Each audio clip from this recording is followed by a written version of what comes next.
I hated sciences. At one time, my chemistry teacher, concern in his eyes, he just looked at me and was like, young man, I know you don't pray.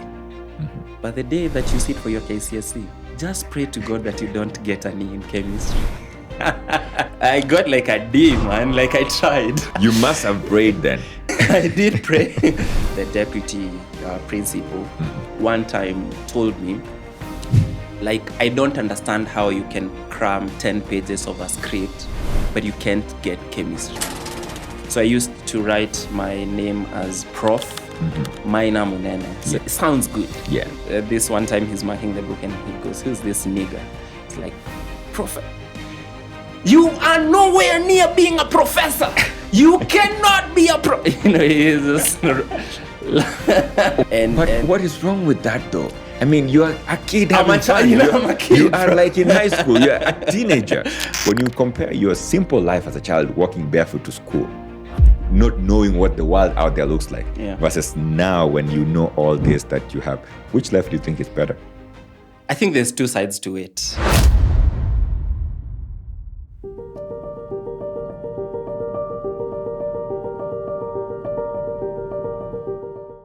Oh man, Maina. Yes, thank you for coming to hang out with me, man. Asante, man. So thanks for having me. I'm looking forward to this conversation. It's going to be nice. How are you feeling? You're one of those comedians who is serious without being serious. What do you mean by that? The way you express your jokes has some innate intelligence to them. Okay. But we were even chatting earlier and you told me you are a Pan-Africanist. Yeah. How did you decide or settle on becoming Pan-African? I am a lover of Africa and our culture and our diversity. Okay. And in that diversity, I realized we are very similar than we think we are. Okay. And so I'm always fascinated by the idea of, even within the comedy space, having a Pan-African comedy scene where guys can tour across Africa and interact with African audiences. Yeah. Because by doing that, you realize how similar we are.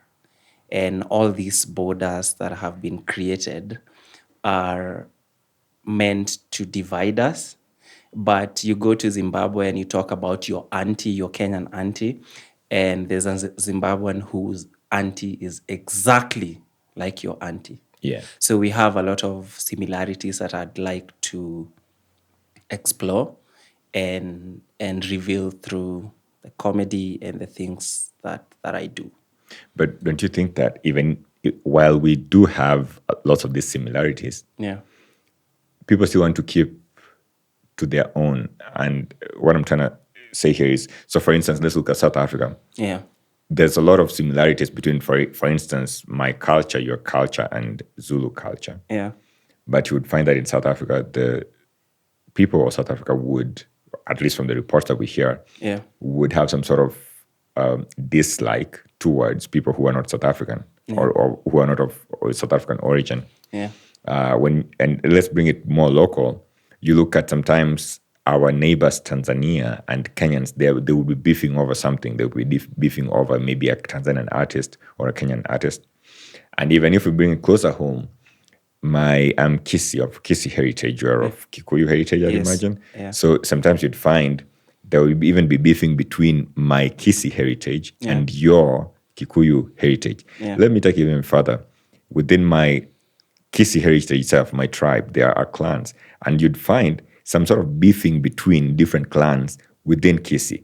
Yeah. And you keep going down, of course, there's beefing and, on and on. So why do you think there's all these beefs and yet we are very similar? Sometimes same family, same tribe, same continent, same skin color or whatever.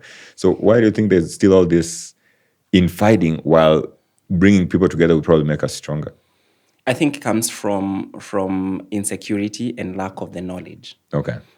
Because if you take the South African case, for example, the South Africans who speak Bantu are closer to me as a Kikuyu than a Nilot who lives in Kenya.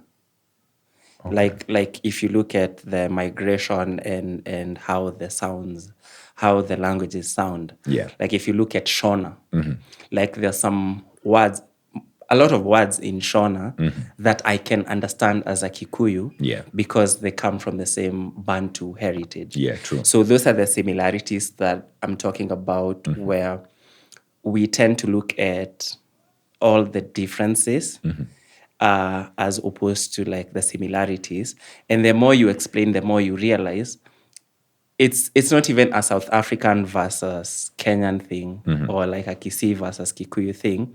It's like a human thing. Yeah. Like we're seated here having a conversation, and of this conversation, if we engage on a human level, we will get to learn a lot from each other and understand how similar we are outside these labels. Yeah. And I think I was having a conversation with my friend from TZ, and he was telling me how in TZ they have this thing they call watani. Watani, I think in English, is people who can make fun of each other. Yeah. So they have different tribes who are considered watani for each other. So if you're Kisi and I'm Kikuyu, we are allowed to make fun of you and you are allowed to make fun of us, Yeah. but from a point of friendliness, like a friendly fire kind of thing. Yeah. And the more I learn about their cultures and how they live, the more I realize how me as a Kikuyu can learn from them. Yeah. But in the absence of that knowledge, then my idea of who they are is they're these different people. When I say it's also an insecurity thing, I mean, if you live in South Africa and you're jobless, your idea of why you're jobless is because we have these Zimbabweans and these people from all these other African countries Yeah. who are here. I'll give you a very good example. I was buying, I think it was like my eye or something in like in the street, and next to the My guy. Pasua. Yes, Yeah, yes, man, I love those. Huge fan. When I was in high school Yeah. or rather in uni, I used to eat 6 at a time. Really? Yeah. Is that even healthy? I don't know, man. You didn't care. I didn't care, man. There was also, and you don't buy all 6 at a go. Yeah. It's like you probably go buy one. Oh, yeah. And then, oh man, I want another one. Yeah. And another one. I mean, And they're very now sweet. like they've found ways of making it even better with like smocha. Yeah. There's this place in Westlands. It's a really good smocha. What's mocha? Smocha is like a chapati, and then they layer it with smoky and the kachumbari, and then they roll it. It's really good. Oh, okay. And then so different people do it differently. You should try it. It's really good. Amazing. So yeah. I'm buying the street food, and next to this guy who's selling me, this guy is Kikuyu. And next there's a Burundian. Yeah. And he was complaining to me saying how these Burundians are here and they're everything that's bad with this country because they undercharge and they're in our business. Yeah. And I asked him, so this guy that you think is the problem, he's just trying to get a better life for him. Yeah. And his family and his people. It's the same way you have a cousin or an uncle who went to the US to look for a better life. Yeah. So if you want this person to go back to their country, does that mean you want everybody who has gone somewhere to look for a better life and a better future? Should they then come back and everyone will stay in their country and in misery? Like this guy is living a country where there's war. He could die. On a human level, you would understand the struggle that they have to go through to go to a different country and start something, knowing very well there's laws that like I'm an immigrant here. And that level of human interaction and understanding will make us more empathetic of each other because we understand the struggles and the pain. Yeah. Like I see you as a human before I see you as a Burundian, as a Rwandese. I also saw another video where I think it's also like a Burundian, and he was saying how some Kenyans will come and buy stuff from him and they will not pay because he's an immigrant. Really? Yeah. And I think this... So like, isn't that like theft? It is, but like we have humans who have no empathy. Like I feel like I'm better than you because you can't do shit about it. Yeah, but I could give some credit to Kenyans. I find Kenyans to be very accommodating, though, of Yes. of immigrants or foreigners who move to Kenya. I want to give a shout out to a sponsor of this episode, Olympic Auto Center. Olympic Auto Center has been servicing car enthusiasts and car owners for more than 3 decades, servicing the Twin Cities and the state of Minnesota since the 90s. They have the experience, the passion, and the will to make your ride smooth. If you are in need of towing services, auto repair, or buying a new or used car, reach out to Olympic Auto Center now. Yeah, but I could give some credit to Kenyans. I find Kenyans to be very accommodating, though, of Yes. of immigrants or foreigners who move to Kenya. A majority, like the average Kenyan is very friendly to that. Yeah. But like there's also like some elements within, the Of society course. who have that idea of this is a different person. But like the point I'm trying to make is on a human level, we are all the same. I did a comedy tour this year, and we went to Kisumu, Mombasa, Eldoret, Lamu, and we also did a show in Nairobi. Yeah. And in all those places, that was very clear to me that did you grow up in Kisii? Part of my life, yes. The first maybe 4 years, 3 years. Okay, like if we took the period where you lived in Kisii and the period where I lived in Laikipia and put them together, you would realize how much similar our lives are. Yeah. Did you graze animals? Yeah. Yeah. Yeah. Milk cattle or whatever. Milk cows, go swimming at In some the river? Yeah, man. I like to swim in a river, man. So you understand? And that was so free. That life was so freeing. Now you have to even, think it out, plan it out. And now we even consider them dangerous. Like, don't go swim there. It's dirty, it's unclean or whatever. That life was good, man. It was very good and it was carefree. Yeah. And we were oblivious of how corrupted the rest of the world is. But I think the world has become more corrupt as we've grown older. Yeah. Because even then, I was hanging out with someone here. I forget who it was. I think Mr. Lenny. Yeah. And he was telling me how they used to live somewhere in around Langata Road or something. Yeah. And they would go and they would leave their house in the morning and come back in the evening. Yeah. Nobody during the holidays, and nobody cared. Yeah. And we were comparing it to right now, where you can't just leave a kid to go out because we've gotten so uptight, and granted, the world has gotten more up over the years. Yes. But like there was that period where you would go out and just play with dirt and just come looking like and it's those experiences that the more you interact with people and you realize, we've lived the same life. Yeah, the same life. You look at, even if you look at, that architecture, that Kenyan architecture, when you go to this center, there's like a center with like a building, and it says whatever building in the ear. Yeah. Oh yes. Let's put up a picture of a plaque of a new building.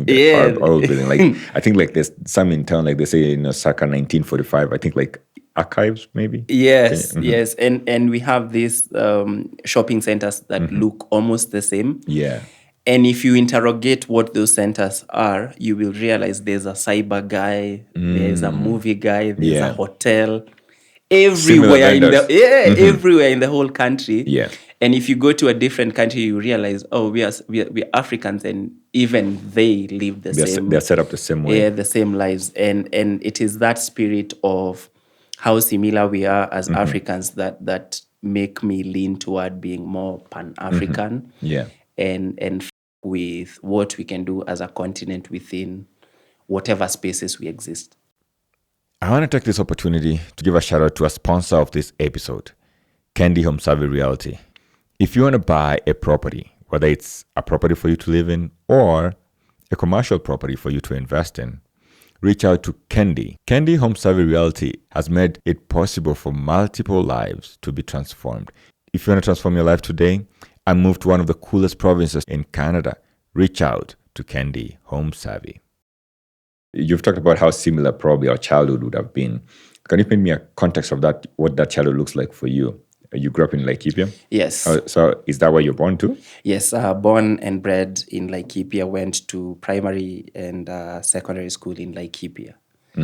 Yeah, so what that looks like is I grew up at the period where, early 2000s, and guys are going to school without shoes. They have to walk to school. We have to carry firewood and no yellow bus. water. We have to cross a river. You There's had to cross a river? Yeah. Why are you carrying firewood to school? Are you going to cook? Yes. So they used to cook food for us, But you have to bring the firewood. but we have to bring the firewood and the water. So you're walking around with jerry cans. Yes, jerry can, like a 5-liter jerry can of water and firewood on this side and a bag on your back. let me floss a little bit since we're talking about jerry cans. Yeah. What do you know what jerry cans are called in Swahili? Is it kibuyu? That's what I thought too. Yeah. Until I was hanging out with DJ Shiti here a few days ago. Yeah. You know what he told me they're called? What? Plural Yeah. for vibuyu or jerry cans is viroba. Really? What Swahili is that? That is Shiti's Swahili, man. Let's put up a picture of DJ Shiti, wonderful guy. You can go check out his episode too. Let's put up the thumbnail of that episode. Yeah. He's a chill guy, man. He told me they're called viroba, and I was like, what do you mean viroba? Yeah. Man, that is it's very interesting. So you're carrying water to school for them to cook food for you. Yes, for them to cook food for us, and this food is relief food. So they used to have this yellow maize that they would get donated by, I think, USAID or some of those people. And yeah, it was really good food, really, really good food. We would eat, and it was just like a nice environment. We would walk for long distances to get to school. How long are you walking, in terms of kilometers or time? I maybe 30 minutes to 40 minutes to an hour. Okay, so maybe Just 2 walking. kilometers, 3 kilometers. Yeah, thereabout? and those teachers were assholes because sometimes you'd get late and they would have to beat you Because you're late. because you're late. And you remember how you had carried jerry cans, so water has spilled, so your hand is freezing. So they're caning you on your hand. Yeah. Okay. Yeah. So a typical rural Kenyan school. And we had like guys who would come to school without shoes. At some point it felt like it was like the cool thing to do. To walk without shoes. Yes. Okay. Sometimes you just go to school with shoes and take them off Because everybody else that's what doesn't we're have doing shoes. now, Other people. Okay. Yeah, so a very typical school. Looking back, I think, it wasn't like the conditions were not really nice. But now looking as an outsider. Yeah. But during that period, I think, how I said we've all lived the same lives. I think anybody who went to school during that period, regardless of where they were, experienced certain aspects of that. I think when you're in that situation, you don't think that is not the best. Yes. You think that is your best. I mean, you look at your environment, Yeah. the people you're hanging out with, Yeah. and they're all doing, similar to you. So you are doing okay. You're all in the same economic class. Yeah. So the concept of rich people and poor people and you have money, you don't have money is not there. Because everyone is living within like the same social class means that you don't have you're shielded from the outside world. Yeah. And what would be like instances, because you remember this time we don't have like internet is not like a thing. So you don't have an idea of what's happening out there or how much money people have out there. You just have an idea of this is what we do and it works and it's cool and you have good friends. Do you think Yeah. that the knowing a lot is a good thing? So in this case, what's your take on the fact that now the internet is available and some people know that there is this life versus there's this life that I'm living? Yeah. Because when I look at it, I think you were very happy as a kid. Yeah. if you have to compare your happiness level as a kid Yeah. to your happiness level now that you're walking around with an iPhone 17 Pro Max, and dressed really smartly with nice shoes, Yeah. and you can get really good food, Yeah. and you drive around, or you can Uber around, you can go anywhere you want. You can get into a plane and go to Mombasa, you can do tours, you can travel the entire country. Yeah. When you compare your simple life as a child walking barefoot to school, not knowing what the world out there looks like, Yeah. versus now when you know all this that you have, which life do you think is better? I think there's two sides to it. Okay. I think that it was necessary for me to live that life Mm-hmm. because it could do two things to you. It could either just suppress you and show you you're less and you're not enough, Mm-hmm. or it could motivate you. And I think the absence of all that information for me made me live life as a very innocent child, just doing things regular children do, without necessarily feeling like I was devoid of everything else. Yeah. With the internet, it's the same thing where you could use that as motivation and to like really broaden your mind and your scope of what this could be. Yeah. Like now with the internet, I know that it's possible for me to tour the whole world doing comedy, Yeah. just because the internet exists, and I have seen instances of that happening. Yeah. But without that, then I would think that the only thing I can do is this small thing. So the internet has really just blew everything open, and now you have access to this information Yeah. that I think as a child you wouldn't know what to do with, but as an adult, then you know what information is meant to motivate you and what information is just like, now I'm just giving myself pressure to to do things that don't make sense. But don't you think there's value in simplicity? Yeah. And I'm thinking of monks. So I don't know if you ever read a book called The Monk Who Sold His Ferrari by Robin Sharma. No, I'm among the 10 people who've not read that book in the whole world. So I'm not an avid reader of self-help books. Yeah. So, but I read maybe the first chapter or the first few pages of The Monk Who Sold His Ferrari. Yeah. But the moment you get into this is how you should do this and this, then for me it becomes you trying to sell me something that I don't see value in. So I struggle with that. But in the first few pages, he talks about the monk. This guy who became the monk who sold his Ferrari. He was basically a wealthy lawyer. I think he got a heart attack in a courtroom or something. And from there, when he went to hospital, I think he woke up one morning, sold everything he owned, and moved to probably in Asia or something to go to a monastery to become a monk.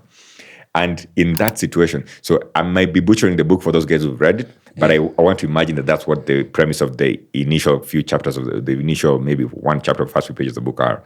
So once the guy then gets there, he lives a simple life, and that simple life gives him a better experience and enjoyment of life. And so I'm comparing that to what we're talking about right now. Yeah. The fact that now we know so much and we have so much, but also don't you think with that there comes pressure? So the fact that you have the internet and you can, for example, compare yourself as a comic in Nairobi to, let's say, a comic who's also doing his craft, let's say, in New York. Or even you as a comic in Nairobi versus another comic living in Nairobi and exposing your lifestyles in different ways. So don't you think there's a lot of pressure that probably comes with that? For instance, when you see, your fellow comic or me looking at you now, maybe driving around in a beautiful car and, living a good lifestyle while I might be a struggling comic.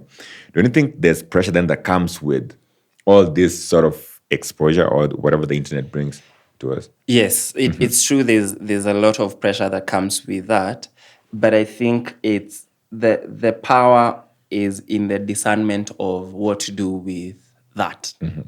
Because if I was observing the podcast and what you do, there's so much information, and I think sometimes it feels like you're drowning in all this information and all this content and everything that you're taking in. Sometimes it can get overwhelming. Yeah. But I think the power is in knowing exactly how to use that information. Yeah. Like I could see your podcast and be inspired to create a podcast. Yeah.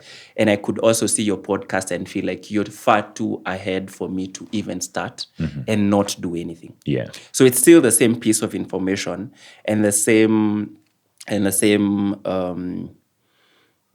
it's still the same example. Yeah. Like you know how they say like there are people who grew up with like alcoholic parents, and some end up being alcoholic themselves and some end up never touching alcohol.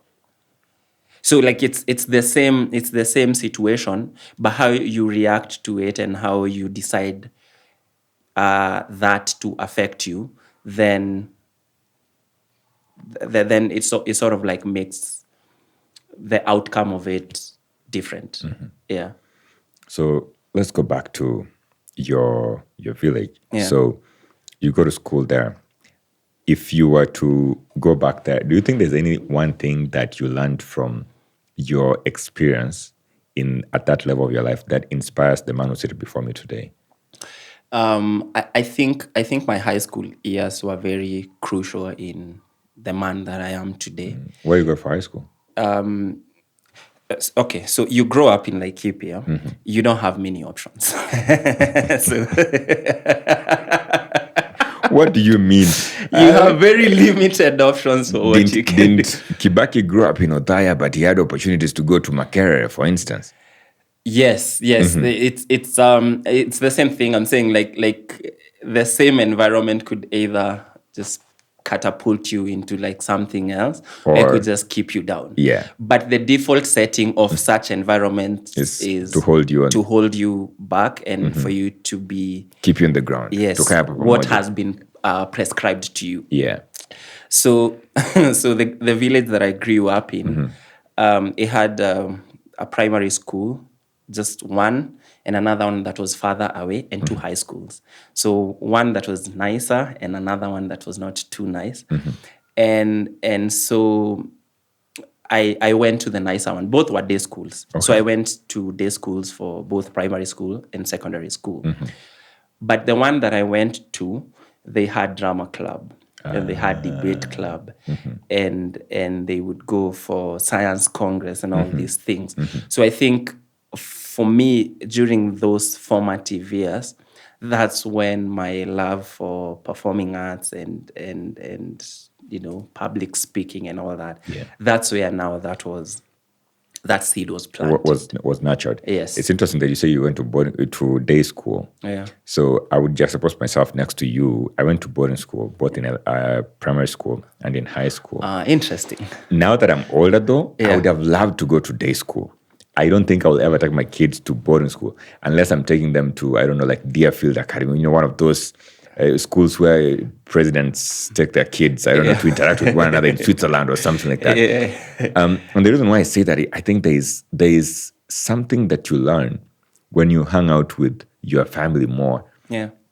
Probably, I might be wrong because I didn't experience that, and maybe I'm only longing to have experienced that because I probably hated boarding school. Man, there was so much hunger in boarding school, man. You would feel hungry all the damn time, man. Both in primary school, and my first few years of high school, man. Yeah. Especially the time period between lunch and supper, man, or lunch and dinner, man. So much hunger. I was hanging out with Eric Motiso. Shout out Eric Motiso of the Every Other Time with Eric podcast. I was telling him that we used to eat toothpaste. What the because you are hungry. Wow. And maybe the way he understood it is I used to take the tube of toothpaste and squeeze it into my mouth. Yeah. But it wasn't really that. You would take the toothpaste and squeeze a small bead onto your palm. Yeah. And then you just walk around the field thinking about your hunger while licking that toothpaste. It used to have this sweet taste or something. You know, it's kind of like a minty taste. In between a minty and sweet the taste. Sugar and I think it might also do something to like your energy levels. I think I don't know. Maybe there's something to it. And used to do that. And now I look at boarding schools, man, and there's probably a push for go to boarding school, and because there's more opportunities to learn and work harder, there's electricity in boarding schools, and maybe there's libraries, and so you can get to experience that learning environment away from the distractions at home.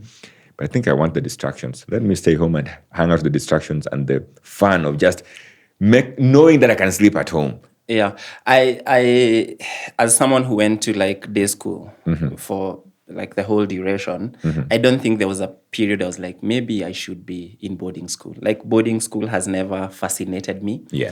Either because you know how I said like everyone lives in the same social class. Like everyone, like half of the people that we went to primary school with, we went to the same high school with. You just continue the same jokes, the same friendships, the same everything. It's just like a month break and then we're back. Yeah. And the other half went to the other school. And during, inter-school games, then it was just like a whole, we are all friends, we live here. This is what we do. Yeah. And I think that helped me, build a community around, like I had long-term relationship with friends and I spent time with my family. I wouldn't say it was a very bad experience. Just the walking that was really up. In high school. Doesn't it make you healthy though? I wouldn't say I'm a very healthy person. But you give healthy vibes. I give a healthy vibe, but kwa grau.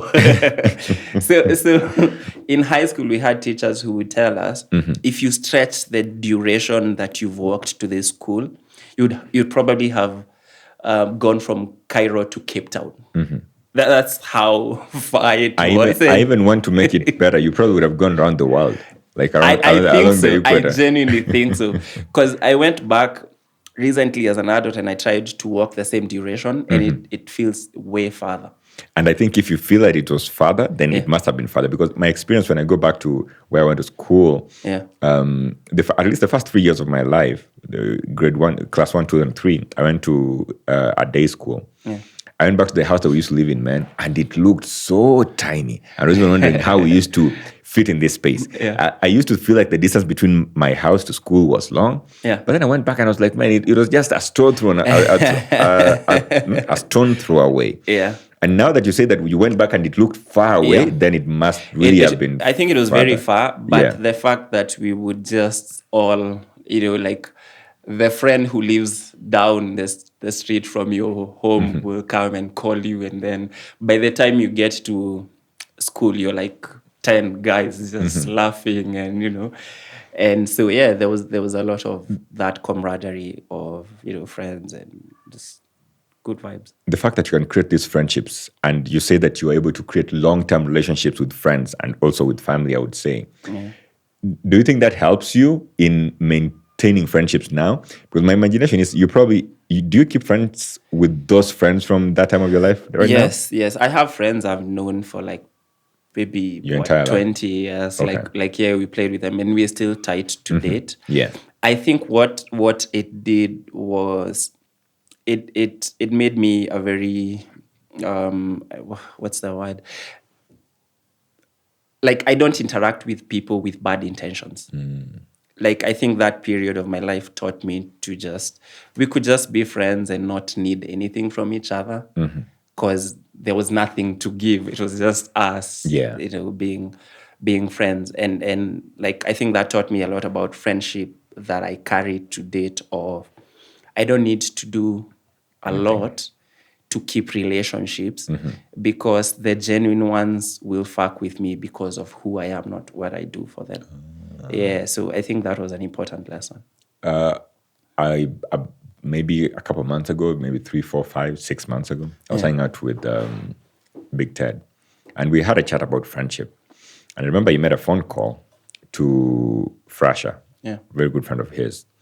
And in that phone call, he asked Frasha, send me like 1,000 or 2,000, something like that. You you have friends who you can't call on speakerphone. Yeah, because you don't know. Because you don't know what they'll say. Yeah. 9:24, guys is still asleep or something. Ni aje? Umelala? Hebu fanya hivi, hebu nitumie tao. Aya. Fresh skiza. That experiment went so well, man. Yeah. I need a friend like that. And Frasha sent him the money. And I remember that clip was cut and by a couple of people. It went viral, It went viral. Yeah. And I remember people bashing Yeah. Big Ted for that and saying, "You mean I can only be your friend if I can take care of you, if I can provide some solution to your problem?" And I think the entire premise here was that Big Ted was trying to say that there are some friends that I know that I can depend on for anything. Yeah. Also, there are friends who I know that these are here in this category. What's your take on different categories of friendship, from very dependable to those that are just friends or acquaintances that are not very dependable? I think I agree with the fact that there are different categories of friends. Like there are friends who will come through for you when you are in a fix. Yeah. And those ones are important, but it does not mean they're more important than the ones who you just hang out with. So I think for me, the way I treat friendships is it's not a one size fit all. And I will not place a burden on you for what you can do for me. Like I think even with the space that I'm in, I have friends from the comedy space who we will help each other write jokes. And I think for me that's very important as far as the friendships are concerned, because of course with friendships there has to be like an exchange of, I don't want to say value, but like service, I would say. Yeah. Like there's something that friendship does for me. And sometimes it's just like a friend who has knowledge on life, and I can call them and be like, yo man, this is how I'm feeling. And we end up having like a 3-hour conversation that leaves me feeling better. And it's not a hierarchy. There's no friend who's here, and it's like it goes. All friends are important. Yeah, they're very important.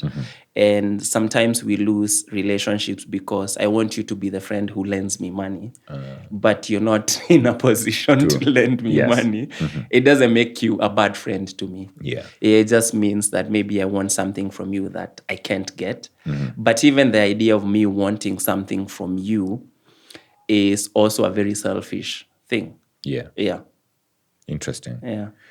You told me about the way high school molded you.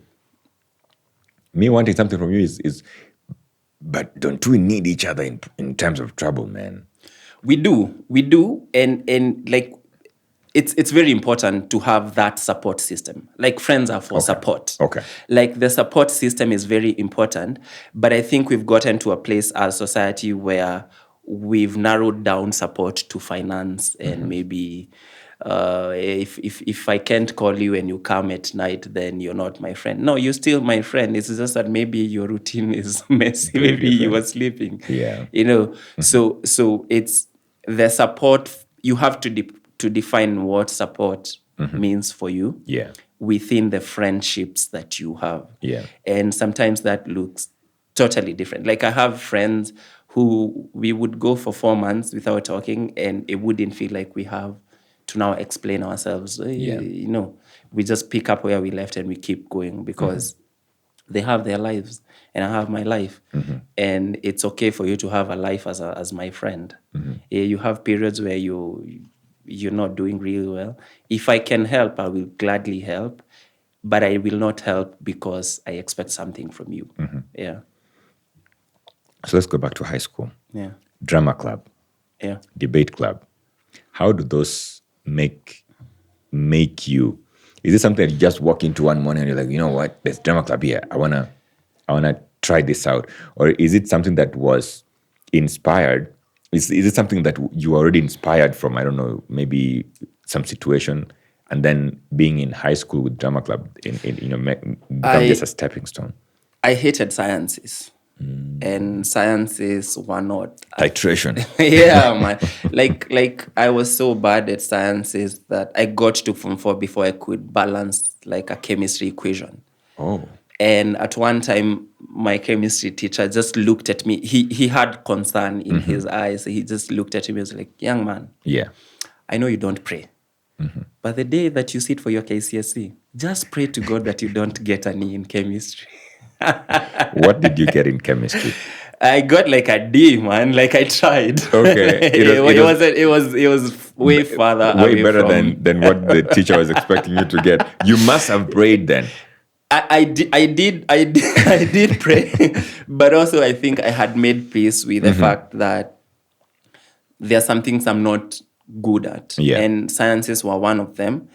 And I think the problem now with going to schools in places like Laikipia is your teachers are not very equipped to understand these things. So your teachers were not, they didn't understand. So for instance, your chemistry teacher was struggling with... My chemistry teacher didn't understand. Math? Math teacher, so this one time in Form 3, so I used to write my name as Prof. Maina Munene. So it sounds good, like Prof. Maina. And then this one time he's marking the book and he goes, "Who's this nigger?" It's like, "Prof, you are nowhere near being a professor. You cannot be a pro." He's just...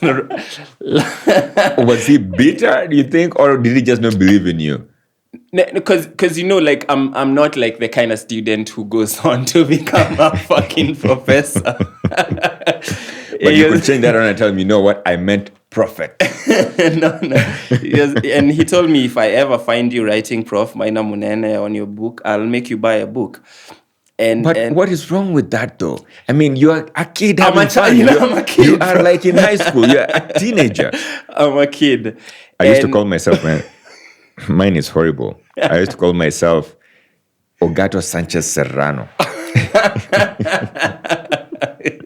After some had you watched some soap opera soap opera, man, that some Mexican soap opera, I forget, I think La Revancha. Did you go to a mixed school, or was it just boys only? It was a boys' school, man. Okay. Yeah, I don't know what you're trying to drive at, man.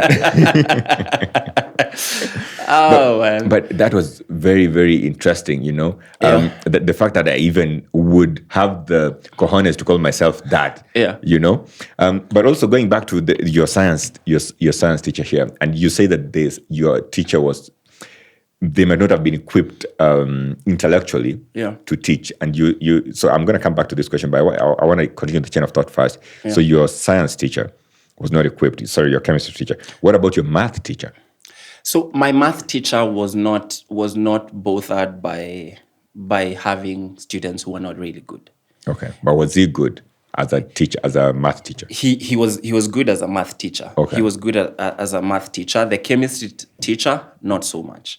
So the math teacher was good, and the reason he checked my name was because there's this topic called matrix or matrices. Matrices, yeah. Yeah, and I had gotten like most of them, and he was like, "This is a smart kid." I don't know you. I don't know you. I know all the smart kids in my class. Smart kids, but you don't belong in that group. How come you got everything? And he just goes to check my name. And so that's when that encounter happened. And I'll give you another example of the deputy principal.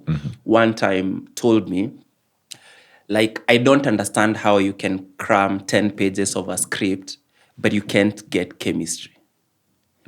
So this is someone who's speaking as someone who does not have the capacity to understand this spectrum of, there's some science students and there's some art students.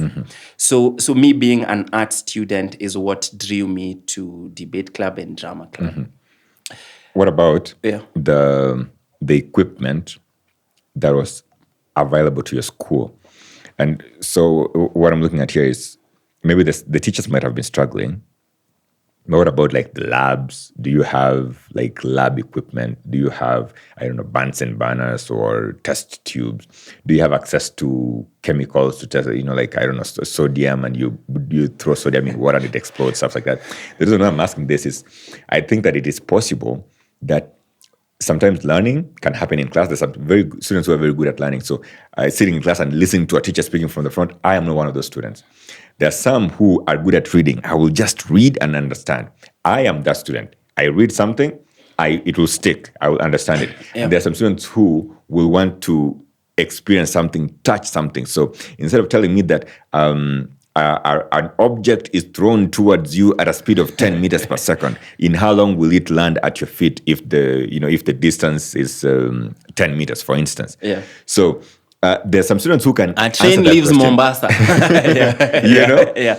But then there are some students who will learn that practically if they actually see, let's say, pendulum swinging from the top of a wall and swinging to the other side of the wall, and they do that math physically or in real time. Yeah. So I'm wondering, how equipped is your school in terms of the lab facilities? Yeah. And the reason I'm asking this question is because I want to understand: would it be that you are not a good science student because your learning options were limited only to the guy speaking from the front of class? To their credit, the school that I went to had like a well-equipped lab. Okay. So it had all those apparatus, it had the Bunsen burners, it had everything. Yeah. It's just that when it comes to like all these things that they're talking about were things that I didn't understand. Every other subject, it had something that I understood. And it was something that I could relate to. Because when you talk about Fort Jesus in history, it's something that it's there. But for chemistry and all this potassium and everything, they felt like very foreign ideas. Yeah. And I was so bad at it that I would read instructions, sijui pour solution K to this thing. And I look at everyone else's is turning purple. Mine is blue. And I did, You followed the instructions. I did everything you must have poured K into K. So I was just not really good at sciences. And that now naturally drew me towards the arts and everything. I love the fact that now students are being nurtured into what they want to be from when they're younger. Yeah. But how are you doing in your literature classes? So Man, I'm acing the fuck out of those stuff, man. Yeah, there was one time when I think it was like English paper 2 or 3. There was the creative writing part. So they used to have three questions, I think, and then you do the 3 and you get like 20, 20, 20, so it's 60. Yeah. So this one time I only attempted the creative writing and I didn't attempt everything else, and I was still the first student in that. In the course, in the subject. Yes. So I was really good at literature. I was really good at English. I was really good at the humanities. What do you call the Swahili version of literature? There's a word for it. There was riwaya, there was tamthilia, there was... Msamiati must be vocabulary. I don't know. That's grammar. Oh, that's grammar. I Okay. think so. Yeah. Oh, no, it is vocabulary. Okay. Yeah. So you're good in English and Swahili? Yes, I was very good at English and Swahili, history, CRE, of course, agriculture as well. So, Man, I hated CRE though. Why? I hated CRE because I'm Seventh-day Adventist. Yeah. And there's a way that I've been taught growing up what the Bible says, how it says what it says. And so I was a very good Bible student ever since I was a kid. But when I go into a CRE class, man, half of the things that I'm being taught, first of all, they feel so shallow. Yeah. But then they don't seem true to the word as it says. You're walking home and you find 5,000 shillings as a Christian. What do you do? What do you do? Give it to the teacher? Eat that money. What would you have done? I think take it to the teacher was the right. It was always the right. That was the right answer. Yeah. But what would you have done if you find 5,000 shillings? I'm gonna on the take floor? it for sure. So I'm gonna tell you a story here. We're gonna come back to your drama club. So when I'm in uni, I used to preach. I still do preach. So I'm invited to go and preach in churches and stuff like that. I'm Seventh-day Adventist, so Saturdays. So I'm invited to preach on Saturday, man. I don't have fare to go and preach on that Saturday. Yeah. And I've told the guys, I'll be there tomorrow. I'll be preaching. And some I just believe that, you know what, I'm going to find the fare to go preach. So on 2 separate occasions, man, I was walking from my hostel, to there's this thing we call Vespers, which is like Friday night church in uni. And as I'm walking to church, on the floor, on the ground, there's 500 shillings, man. I look around me, there's nobody in front, there's nobody behind, man. This is God answering my prayer. He's making me is equipping me with the resources to be able to make it, to spread his word. As a good Christian, what did you do? I took the money and I used it to go to church the next day, man. And the second occasion, the same thing, man. 500 shillings. Bruh. So it happened that way twice, man. And there's other days that I wanted to go somewhere. I didn't have money to go there. Yeah. I never got anything, man. But these two occasions, I was supposed to go and preach and I didn't have money. So sometimes when they say that, God has given me something, I think those are the only two occasions in my life where I can say, God gave me something. Literally, not Cheki God nitumie sotano urgently. No, man. In a camp too, it would be interesting to see how that would go, like M-Pesa wise, when someone, money Cheki sent to MXD confirmed 5,000 from God. and someone doesn't call me to ask for their money back. Yeah. That would be interesting.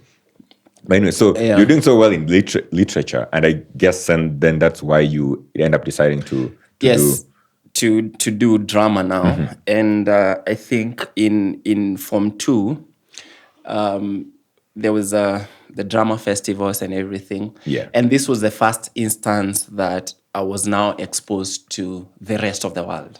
Remember, up to this point, I have been like existing within this village, and I think, I'm good. It works. I'm good. And so when now I start doing drama, there was a play called A Pair of Pliers. So it's just one of those drama festival plays. What I didn't know was that this play had been submitted by the same school like 5 years ago. Yeah. And so when we're rehearsing and getting our stuff together, I think I'm the shit, my guy. Even the teacher is coming to me and is like, "Yeah, man, you're really good at this." And so we went for the drama festivals in Nanyuki. And we present our thing, and it's decent. We had like a cardboard, like a backdrop. Yeah. And then when we seated in the hall, they say, so there was rumors you should watch Nanyuki High School. Ours was Ngenia Secondary School. So Ngenia has done, and it's like, it's cool, it works. And then we go sit down and watch Nanyuki High School.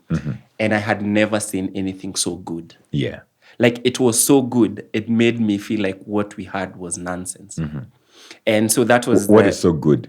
Is the acting, play, the backdrop? the play and the way, sir, madam, come. I'm like, man, this is... What were you doing? So we were just like, so the story was, so these guys get arrested, and then when they get arrested, their balls are crushed. And so now the case is, whatever they did was wrong, but now... Doesn't warrant. Yeah, like how do we proceed with the case? Because now they were wronged in custody. Yeah. So that was like the premise of the play. Yeah. And we pulled up, it was like a court case or something. Like the Nanyuki High one was so good that I can't even remember any lines that we had. You had, yeah. It was like the first instance of me seeing crazy excellence. Who's teaching your drama club? Just like a teacher. I think I can't remember. One of your teachers in the school. One of our teachers. And do you think Nanyuki High hired like a professional, I don't know, playwright or whatever? I think they did. Okay. I think they did because they pulled up. You know how I told you we had like a cardboard for a backdrop. These fuckers pulled up with like a proper set with stands and everything. They invested in it too, so they probably had like good money too. They had good budget. They had, I think they had time to like practice and just get their thing together. And as it would be expected, we didn't proceed. We were like number last or something. And I think that was the first instance of me feeling like in my village in Ngenia, I was like a big fish in a small pond, and we just went there. That was the first time you were like, man. Yeah. And now this skill of being able to present stuff came in handy because you remember how bad I am at sciences. My nigga, I went to all science congresses. Because... You are the presenter of the project. I'll present a chemistry project without like really understanding because it involves me talking to people and answering questions and all that. So yeah, I have a couple of Science Congress certificates in my presenter. name. As the number one. Best Congress, best experience or best project. Yeah, best projects in applied sciences or something. So yeah, so that was like me during that period. And also, I also emceed some, funkies here Yeah. and there, just regular stuff. Yeah. But I think then this must have been a great opportunity for you to set you onto the comedy stage. So is there a day that you decide, now I'm done with high school, let me go to Nairobi and try out my comedy here? But even before we get to that, there's something I was very interested in. It seems like you present this Nanyuki High School day as your voila moment, Yeah. or as your aha moment. Didn't you ever, I don't know, watch TV or, anything like that and see you guys doing amazing stuff over there?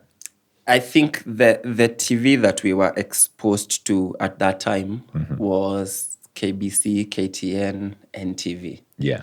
So whatever shows were there were not a reflection of anything that that I saw on stage when I watched Nanyuki High School perform. Cobra Squad. Yeah, so that was it was like If you can find a poster of Cobra Squad, shout out Mr. Alfred Mutua. Put it up. Machakos Formula One. Yes, it was this kind. Man, the acting in Cobra Squad was funny, man. I remember some actors. I think they're acting as cops. They're running across an empty field and rolling around the field. It was very funny. Yeah, Cobra Squad was quite something, man. But it made the guy a lot of money. It did. I think there was a period where, having a show on TV was like a big deal. Yeah. And I think of Anastoto and all these other shows that we have right now. Yeah. Really nice shows that I think would have beaten all those shows. I think they would turnover. have. Yeah. Mutua was a PhD holder, man, in whatever he was doing. Really? Yeah. And you see all these guys doing whatever they're doing. But do you trust him though? Like, it's one thing to say. Even I was a professor at one time. No, but he actually is. I think there's evidence at least on his Wikipedia. If you can put up, a screenshot of his Wikipedia, it says that he went, I think, to some university in Australia. Maybe in the US. That's where he did his PhD. In Australia, maybe did his master's. Was it in film or anything related to film? I think communication. Okay. Might have been in film or something. And I think he also taught. He was a professor in Dubai or something at some point. That's interesting. So he's grinded. He's done his but also to have the insight to have such a show. Like we can laugh about the show and how ridiculous it was. And it was. But to have the insight to do such a show at that time. Yeah. There has to be something with the guy. Yeah. Yeah. We can't completely some cojones. So then how do you end up in comedy? So, okay, you remember how I told you, like there's a life that's prescribed for you if you live in a certain environment. Yeah. So I don't immediately go to comedy. Okay. So there's a flower farm next to the village where when you're done with high school, you just go there. Get a job. That's the rite of passage. Yeah, get a job. Start making some money to please the village themselves. Pick flowers, nigga. What the? What do you spend your money on? At this time. So up to this time, the concept of like a lot of money is not still in me. So it's this, a few hundreds. If you get 1,000, my nigga, you're balling. So per day you're earning like a few hundreds? So when I finished high school, I gave the flower farm story to set up the idea that one of the things that I promised myself is that I would never work at that farm. Oh, okay. Yeah, because I've seen everyone that I know go through that system. It's crazy because sometimes you go to like look for a job and they have these electric wires and you're so many. Sometimes people will just hang on to it. Yeah. So it's like they pitch you. It's like every day they have to pitch you. It's not like an assured job. No, there's no assured job unless you bribe someone on the higher ups to get like a 2-month contract or something. How much are they earning, if you'd know? Currently, I would say At that time? At that time it was maybe 7,000-8,000 a month. Okay. Now, So you get a monthly contract to work there. yes, but like if you paid, so they have like a month-long contract.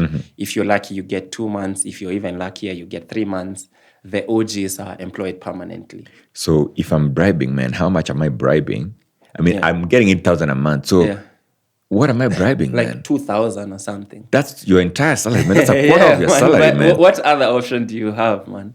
You know, like that farm is the economic activity of Around the area. the area. And do you think that the reason why you're trying to avoid this is because maybe people who went to work there, they were kind of stuck there? Yes. Okay. Yes, like I've seen people go through that system, and I've seen that system beat them down, and until like you have no life left, if I say that. Yeah.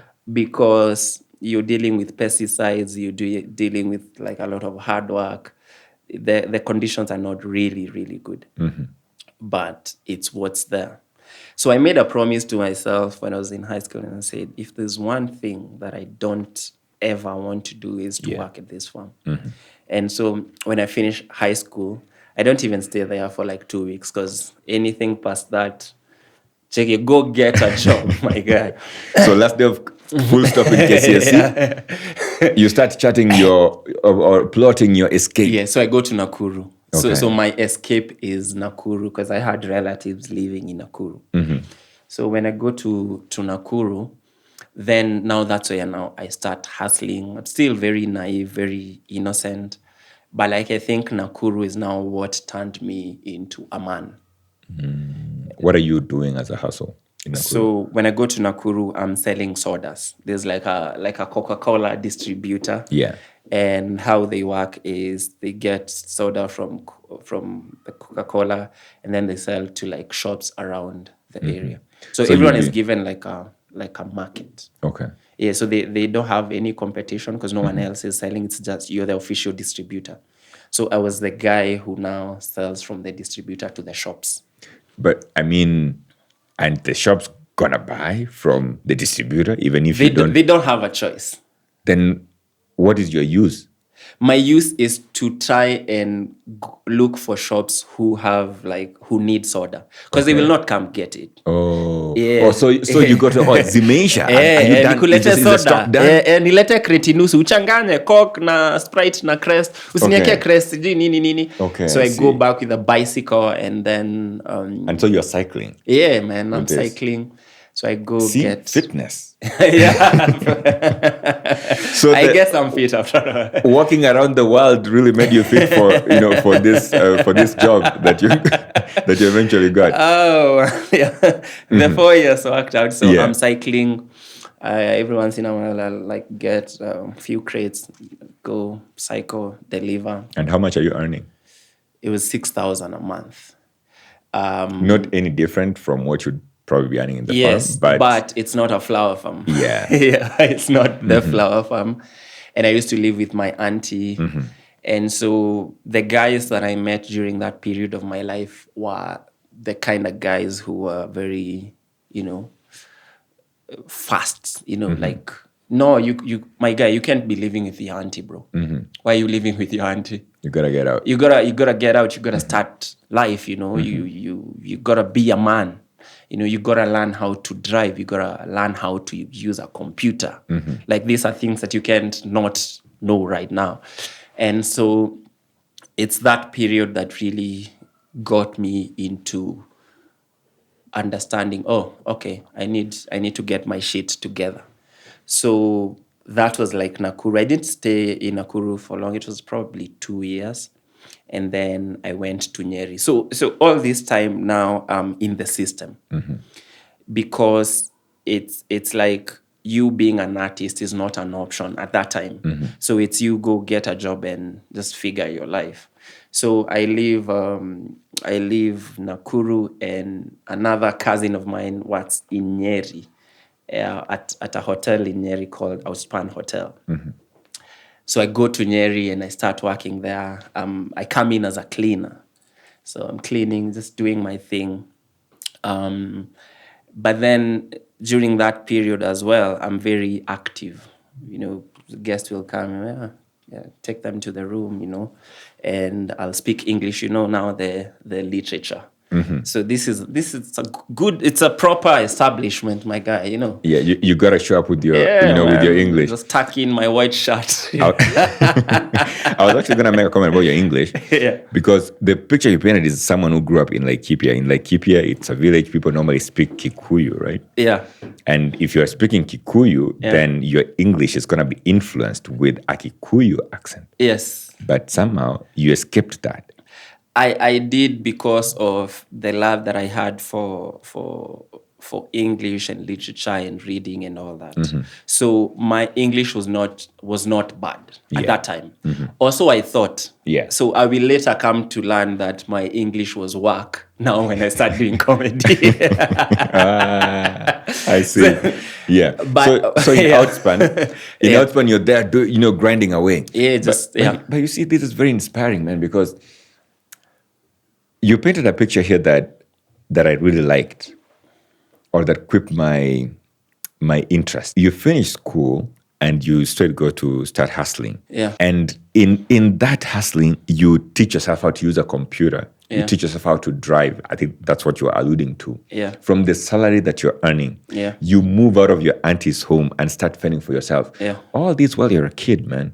You are literally 18, 19 years old. Yeah, I'm a kid. I'm a kid. I was literally, how when I went to Nakuru, I was very, I was still like a virgin, bro. And I remember that there's this Were you? fuckers. I was. Okay. There were these fuckers who would really bully me for being a virgin. I don't know how people know you're a virgin. Were you scared around girls? Yeah, I had interacted with girls in high school, but it was not on at that level. And so Nakuru really, took out the innocence and the naivety, and it's like, yeah, you need to Nakuru ilikupiga sandpaper. manze ikanipiga msasa manze, and it was thanks to guys we used to work with, and then so before I left Nakuru, I got upgraded from the bike to a conductor for one of the drivers. They had a small van, like a Tata van, like a nice Tata truck. Yeah. It's very tiny. Guys we'd go to some place and guys would bet ebu to bet ulizawa say kahini tuk kama hini gari. It was Because the sound that was coming out of the engine is like that of a tuk-tuk. Small, tiny. So it's probably a tuk-tuk that is on 4 wheels. Yes, and it's also in Nakuru that I learned how to swim. So there's this guy called Stika, who's my friend today. Yeah, he's the guy who's like, yo, man, you need to, you can't not know how to do these things. Yeah. Because what he said, and I think it was a very important point that he told me. He told me right now, people don't even ask you if you know how to drive. They just throw you the key and tell you, park my car. Yeah. How It's an assumption that you must know how to drive. Yes. So if you come back to me and say you don't know how to drive, then how do you think that looks for you? So it was like those instances of getting a reality check of, oh, okay, I need to figure this out. Oh, okay, I need to do this. Oh, okay. Yeah, I could be in a situation, someone jumps in the pool, and are you just going to stand there as a man and watch? You got to learn how to swim. Yeah. You got to learn how to do all these things. So that was Nakuru for me. And I love Nakuru to date. I still consider it like my second home. Yeah. So, yes. Outspan. Yes, so we go to Outspan. I come in as a public area cleaner. But now the English is going to save me at Outspan. Because the way I interact with people and the way I talk, This must be... Yeah, they start noticing. Yeah. They start noticing. And after some time, there's a department called front office, but there are guys called porters. So porters are the guys who welcome people with a drink. Outspan is a really nice establishment with a drink and a warm towel. Yeah. So one of the guys was going on leave, and they were like, who is going to relieve this guy? We need someone to express the soft life of Outspan. We need someone Yeah. man, who can be, and it was me, man. So that's how now I leave public area cleaning into front office. Yeah, now you can use whatever your education you'd use. Yes. Yeah, and sasa. so I do that for a period, and then the other guy goes on leave. So it sort of like becomes my main thing. But also every once in a while I'll go back to the cleaning. Every once in a while I'll go back to housekeeping. So it was that was like the job. Yeah. And then time goes by, and remember I have not gone to college at this time. So there was Are you thinking of going to college? I'm thinking, but I have no way of going to college because finances and everything. Yeah. But there's an opening at the front office for a receptionist. And remember, I'm the guy in that area who's, always helping here and there. And then one time I got called for a meeting, and they're like, yo, so there's an opening for a front office person. But by the way, what did you study in college? Front office management and English. Nikawambia sasa hata mmefanya makosa sana kwa sababu I'm in school right now studying front office. Yes. And they tell me, if you can come with a letter from the school to show that you're a student there, Yeah. we can consider you for this job. Tell me that is the day you went to look for admission. My nigga, I went and looked for admission and paid for admission and said, also one more thing, I need a letter. I need a letter, my guy. And Mr. Maina Munene is a student in this school and is studying front office management. Yes. Also, now how I told you Outspan is a nice establishment. Now they don't respect the Pan-Africanism in me. So now they call me by my English name. Yeah. And now, so I go to school, get the letter and come back. And they're like, okay, we will train you. Yeah. But now, after some time, then employ you. And then they start training me. The whole office politics thing, I don't get the job. However, after the training, after some time... Why don't they give you the job? Because I think the guy who was supposed to leave didn't leave. So it was like, okay. He took your job, basically. Yes. So now you won't get this front office job. Yeah. But during that period now, I had started going for classes, evening classes here and there. Yeah. And then after some time, they were like, we actually need salespeople to help sell conferences and all these things and the services. So you basically market the hotel around Mary. Market the hotel. And so should we put out An a advert? call? And they're like, maybe we can try source from within. Yeah. And so that's how now I go for the interview. So we were supposed to go for an interview, 2 guys. Yeah. And so the other guy, I think on the day of the interview, just decided, I don't want that job, man. fuck. So I pull up to the interview and they're like, yeah, we'll give you the job. And so that's how I jumped from like public area cleaner to porter to now sales Representative? executive, sales executive. So now Even the title, man. Oh my guy, bro. An upgraded title. I'm eating good, you guy. And so so there's like an office. It's not like my own office, but it's like we share an office, and I put on like a tie and stuff, So that's how now Outspan turns out for me. Yeah. And during this period when I was in Outspan, that's when now I start having an interest in comedy. And it's not really stand-up comedy, it's late night show. It's like late night television. Yeah. So I'm watching Trevor Noah on The Daily Show, and I'm like, oh, fuck, this guy is good, Yeah. And my first instance is I could just talk to these people. They can give me a small conference room and I can try to do this show. But then that doesn't happen. So wait. Yeah. You have the cojones to tell your employer. I didn't tell them. Like, it was like a concept that I was like building around the space. But you wanted to do it in the hotel. Yes, I wanted to do it in the hotel. Yeah.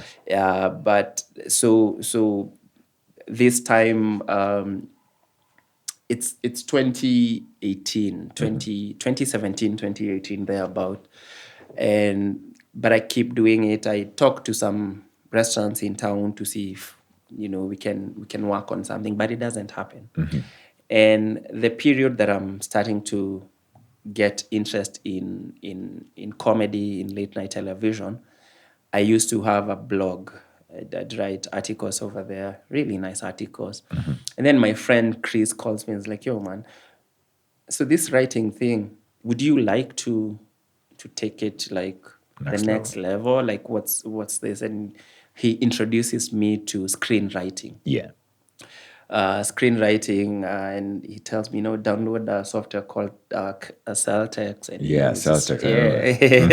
Use write scripts and stuff. So that's now when the artistic side of me now starts showing the up. Curiosity and everything. And so I decide, I'm in Nyeri, bro. Do you know how small Nyeri is? Like I would imagine. Yeah, like you can't do any creative stuff in Nyeri. If you stand in one corner, you can tell what's happening in every street. Yeah. If you stand in Gakere Street, so there's a very busy street called Gakere Street. Yeah. You know all the happenings in the entire city. Everybody, bro. Everybody. So art is not really like a thing there. Yeah. And that's when now I start looking for opportunities in Nairobi, because now Nairobi will open up this artistic world for me, and I'll become a famous writer for film and TV, and happy ending, my guy. That's how it pans out. It pans out, and lucky enough, I get a job. I get an interview for a hotel in Machakos. Yeah. So it's closer to Nairobi. It's closer to Nairobi. Actually, people who live in Machakos say that they live in Nairobi.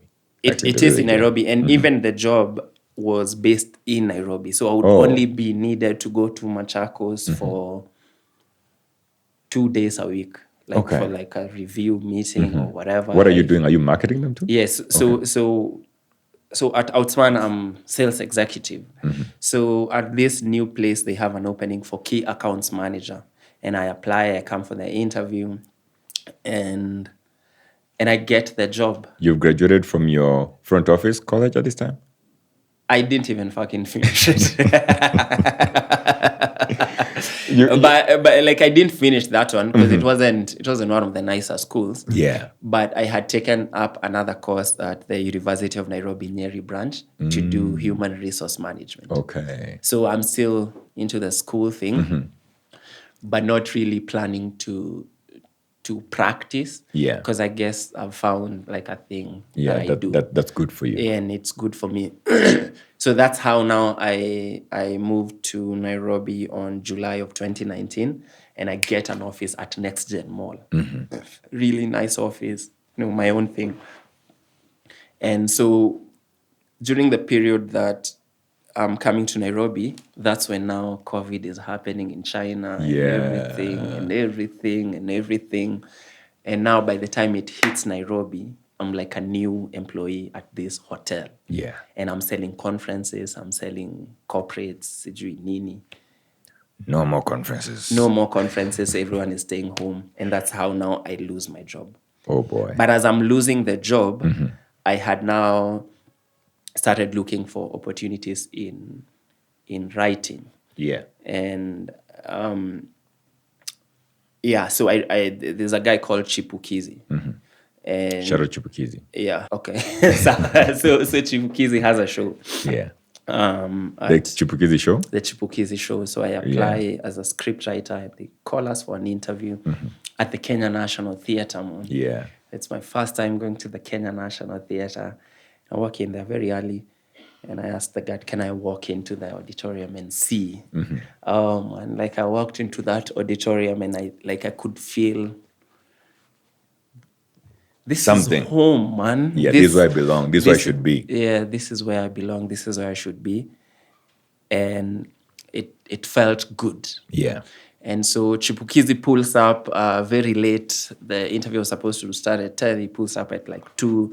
He's like, cheki majamaa, nataka kuchange vile ma youth utafuta job hii country, so hata tutafanya interview, nitawaongeza kwa WhatsApp group. I'm like, fuck man. This nigga. Okay. So me, I raise up my hand and say, yo, actually, me personally, what I wanted was to write for a late night TV show. Yeah. And that's why I'm here. And I think your show is like the best fit for me. I don't want to create other things. I just want to write for you. It's like, check it, bro, come Monday. That was the interview, maybe. It was the interview, I think. So I pulled up on the Monday, and it was not like an interview. It was like a rehearsal. So we sit down. He's rehearsing for the show, trying to. So I think the way he writes is he writes on the go. Mm-hmm. And me, I thought it was like more of write a concept and pitch. Mm-hmm. So by the time I'm going for the interview, I have a monologue for Katelo and I have a monologue for Chipukizi. Yeah. And so I go and I go for a few rehearsals. I suggest a few jokes and they make it to the TV show, but I don't get credited or paid. So I'm like, yeah. Hapa, Nachomeka. mazenta waste time mob sana hapa. Is that fair though? It's not fair. It's So are you saying that this happens often? I am not aware of how everybody else does their thing, but even at that moment, as someone who's very new to the industry, I knew this is not how I want to work. Yeah. And there are people with more stories of what that looked like at that time, in terms of he had like a comedy club or whatever. So that's like a whole story that I don't want to get into. Yeah. But now I stopped working for Chipukizi because he's using my jokes and I'm not getting credited. So I'm like, yo, fuck this nigga. I'm just going to go and try and figure out my stuff. Yeah. And then, so you remember now I'm a script writer. Self-trained, self-taught. Self-taught from YouTube or self-taught from just your... From YouTube, but also from Celtics. Because you see, like when you write everything in Celtics, it drops things down for you. Yeah. Format it, as appropriate. I'm professional.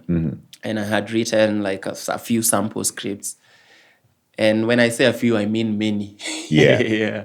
So like for shows that would be how long? Like 20-minute shows? Yeah, 20-minute shows. At one point, me and my friend Chris had written like a feature film for like 60 pages. Damn, that's 60 pages. That would be what? Like almost more than an hour. Yeah, that's like an hour plus. So, and with how many characters? A lot of characters. It was like based on like another story from another guy. So we were trying to pitch. So all this time it's like we're pitching, the whole thing. Nobody's biting. And then one time I sit down and go to the KFCB website. Yeah. They have a website. And in their website, they have a downloadable thing that you can download that has all the names and contacts of all the film companies that are registered in Kenya. And I write all of them emails. Yes. With like a sample script. Nini, let's work together. Just convince the whole them. thing. Yeah. Some emails don't work as expected. Others don't reply. Others are like, we're not looking for script writers. I feel like, we would be open. One of the people who are like, we would be open to having a meeting with you were some chicks. They had finished film school, I think, in KU, and they started a company called Bigger Picture Productions. So I go for the meeting, and it's a very nice, intense meeting. Pia, like, hey, what are your influences? What do you like? Nini. And it's a nice meeting, and they give me the job. Yeah. And they pay me 20,000 per month to be like a resident scriptwriter, which is good money. Yeah. And also I doubled up as a social media manager or something. Yeah. So I do that for like 3 months. I submit some script. We created like a nice series that was really good, but it never got produced. I think because the dynamics of running a company is a bit complicated. So after 3 months, then I stopped. And then during that period, I had applied at Southfield Mall. Yeah. They had just a cold application. And they're like, we have an opening for a kids play area. Would you like to come and do an interview? And so when I go for the interview, I had also reached out to Doug. I was like, yo, Doug, ni aje? There's Doug Mutai. Yes, Doug Mutai, who runs a stand-up collective in the Nairobi Laugh Bar. Yeah. So I was like, I am a writer, but I'd like to diversify my writing and write for stand-up comedy. So I don't want to perform. Yeah, you just want to write. I just want to write for you guys. So Doug tells me, let's meet at Two Grips. You know Two Grips? Yeah. It's in Kilimani. They have an open mic every Wednesday run by a Punchline Comedy Yes. Club. So I meet Doug I think this there. time they were together-ish. Yes. It was just Before, before. So If you know, you know. yeah. Yeah. So I meet him, and Doug was very honest with me. And he was like, we're not looking for writers right now. And even if we were, we would look from the pool of comedians that we already know, because most of them are writers anyway. Yeah. And he told me, if you want to be a really good stand-up comedy writer, it would help if you performed as well. Because then you have an understanding of, as a performance art form, this is why this works, because it's being performed on stage. Yeah. And so he said, if you have some material, I'd like to see you on stage. And maybe after some time, if the scene ever grows to a place we need writers, We'll you will be our guy. Yeah. And so that's how I go on a stand-up comedy stage for the first time on 9th December 2020 at Two Grapes Kilimani. 5 minutes, 5 minutes. Yeah. and all your jokes are killing it, or They are killing it, but not like killing it. But they're good. Like they're good in a way that nobody believes I've never performed Never. stand-up before. So it was like decent. quick question: Yeah. Is it possible to have a comic who doesn't completely write, has never written, but is a good performer? I think so.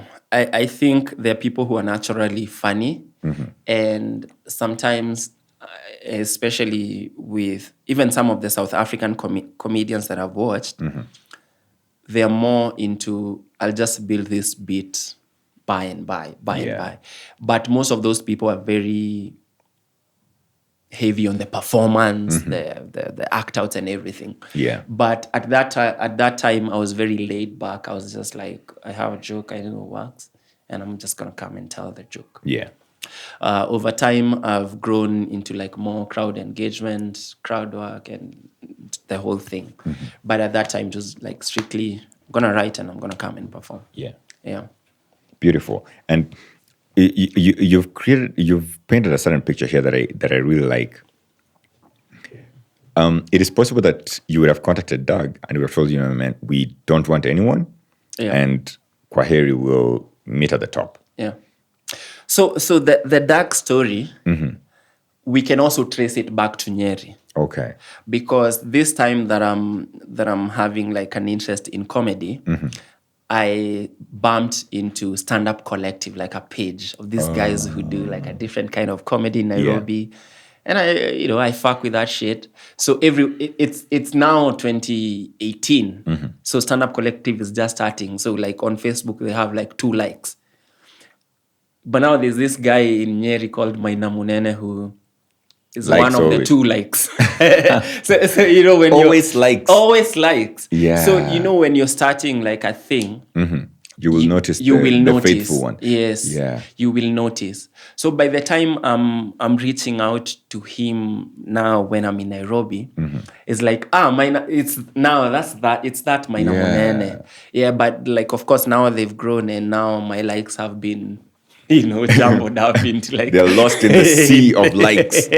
Yeah, so even when I met Doug, and I learned that later, I wasn't like a stranger to him. He was aware of there's a guy called Maina Munene, he fucks with us. Yeah. So it was, I think, a bit easier for me to get to him. But he's also like a nice dude. Yeah. Yeah. So he was very open with me about how that works. Mm-hmm.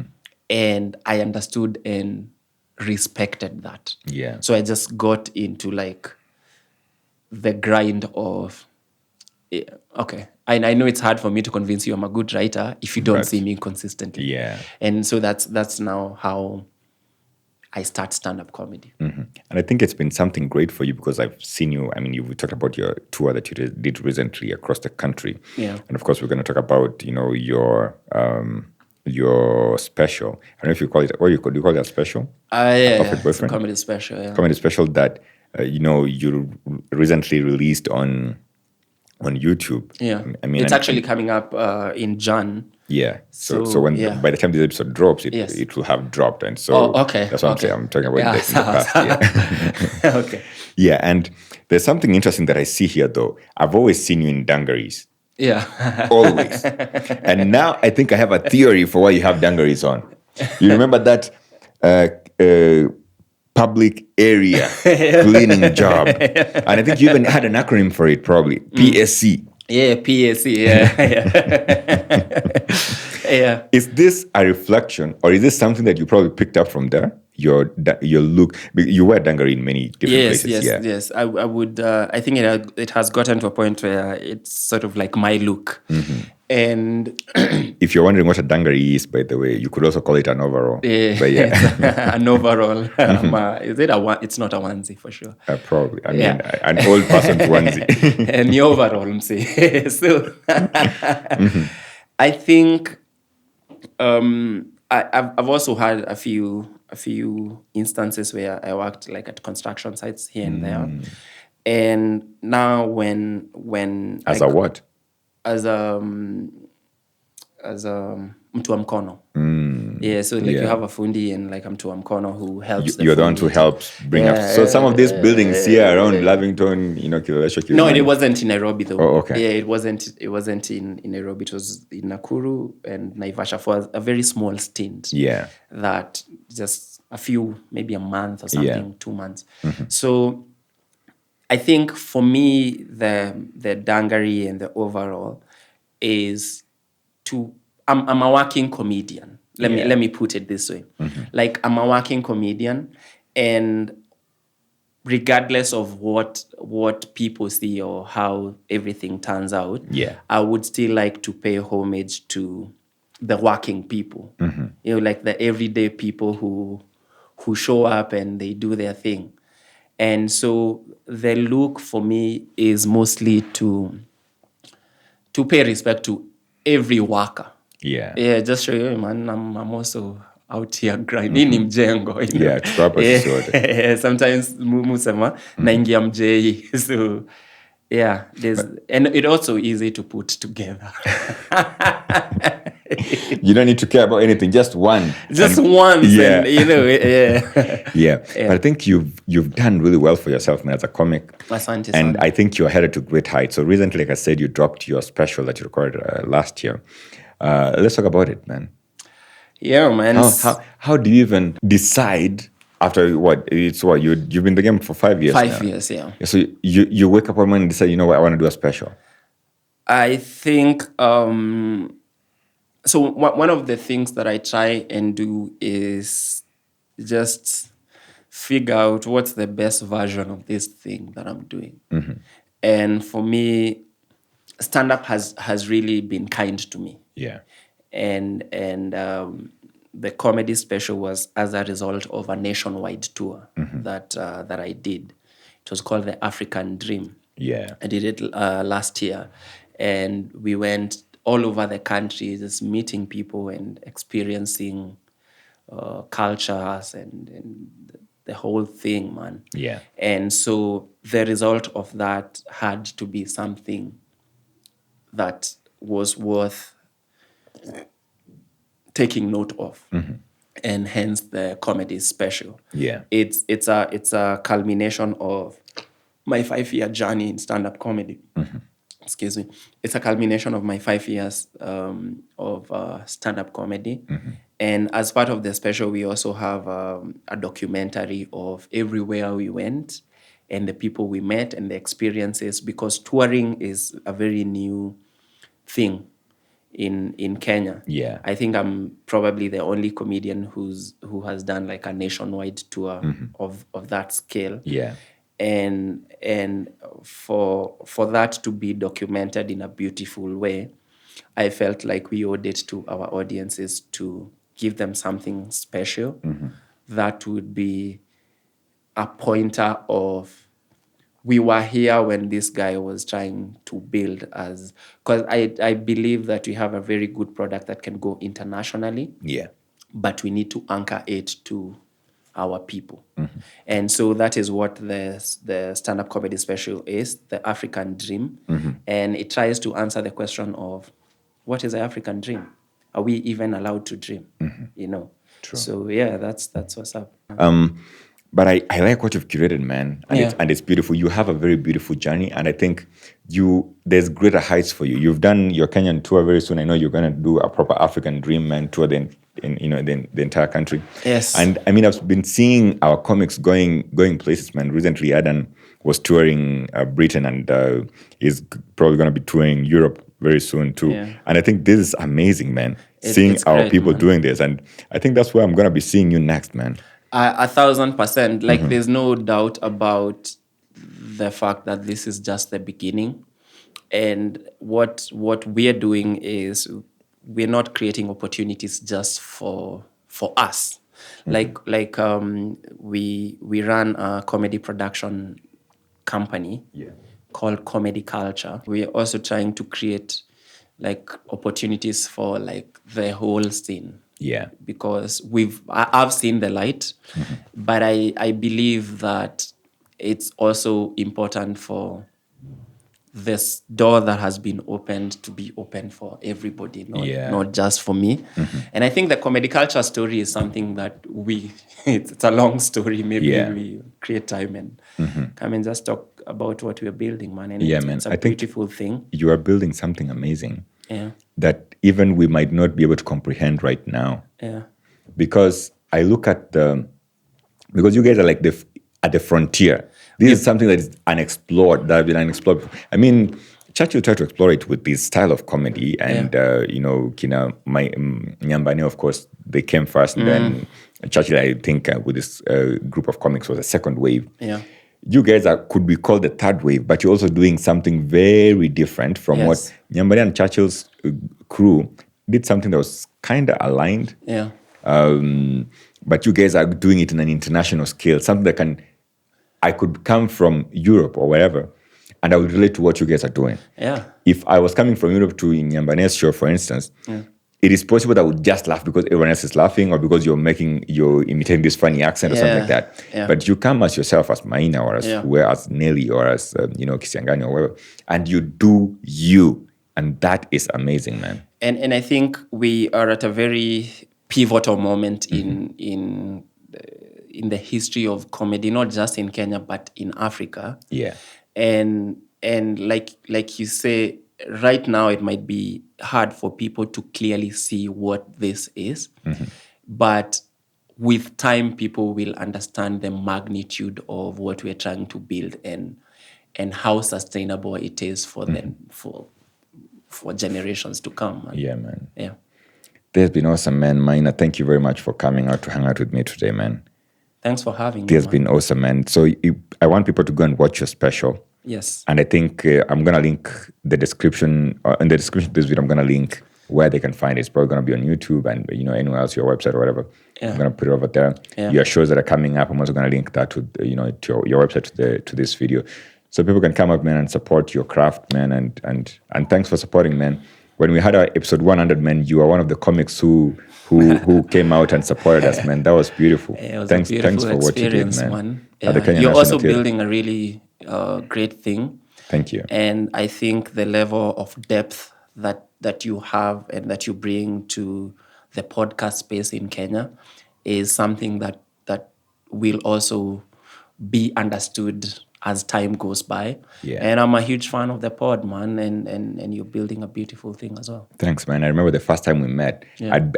I'd been seeing you on stage a couple of times, but Yeah. we hadn't met in person. Yeah. So the first time I think it was at Nairobi Laugh Bar. Yeah. So you're over there. I walk by you and say, "Hey, man, how you doing?" You're like, "Yeah, man, I know you. I watch your podcast." I was like, "Man, you know me? How is this even possible, man?"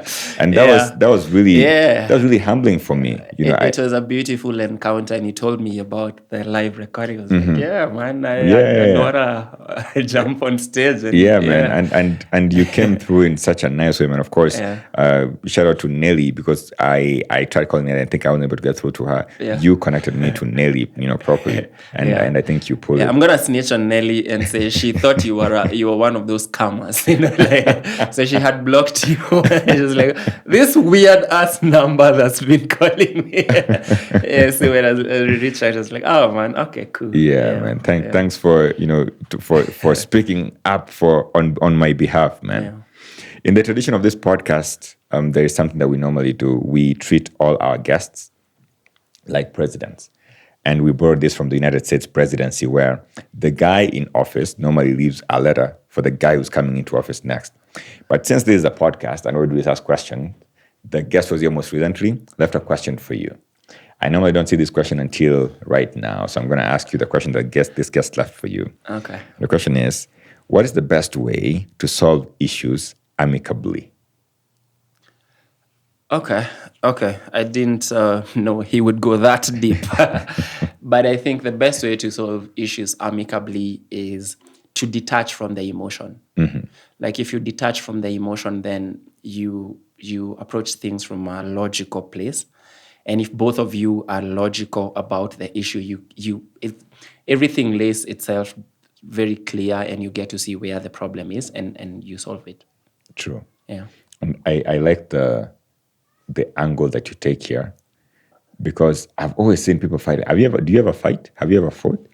Like growing up in the village, especially? Yeah, growing up, I was a lethal fighter, but I think I've forgotten the art of fighting. I like how you call yourself a lethal fighter. Oh, man. All right, man. Here's the opportunity to write a question to the next guest on the show. Whenever you're ready, you can... is there like a specific topic? No, man. It's any question. So, Maina, thanks a lot, man, for coming out and hanging out with us today. Yeah. It's been awesome, man. You are such an inspiration to many. And I think the sky for you should be the limit, if it's not the limit already.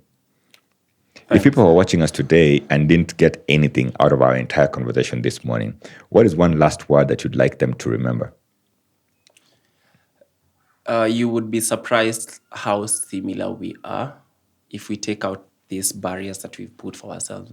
Mm-hmm. We're humans. Yeah. And we experience the world as humans, our pains, our struggles, everything. We are more similar than we think we are. Mm-hmm. Yeah. That's deep, man. Thanks a lot. If you made it this far, I think it's because you did enjoy this episode. I've been hanging out with Maina Munene today. Mr. Maina Munene is a Pan-Africanist. He's also a stand-up comedian. He is a writer, a script writer. Self-taught still, or did you still self-taught? Yes, still self-taught, yeah.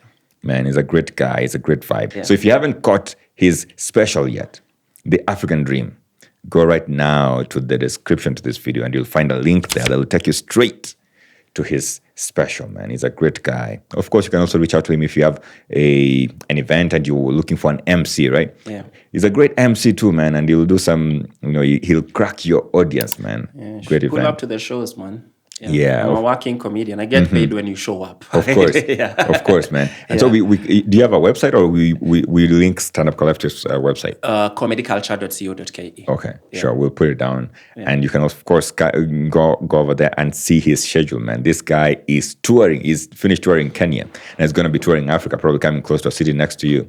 Then he's going to tour the rest of the world. Yeah, Europe for sure. Check him out, man. You might just find him in Oslo, Norway, just chilling, man.